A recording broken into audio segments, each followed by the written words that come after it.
我等既然被传送到一块儿，也算是有缘法，不如同行，合力闯关。此地虽然只是虚天殿外殿3关之一，却也是无数结丹修士的葬身之地呀。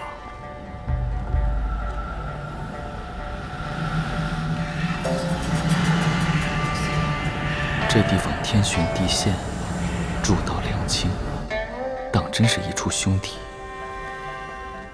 此人看着迂阔，但能进这虚天殿的，又岂有等闲之辈？哎，葛道友，哦，你可知那位兄台来历？可别提那人了。适才老朽对他好言相邀，此人却冷冰冰地叫我滚。若不是老朽的脾气还算好啊，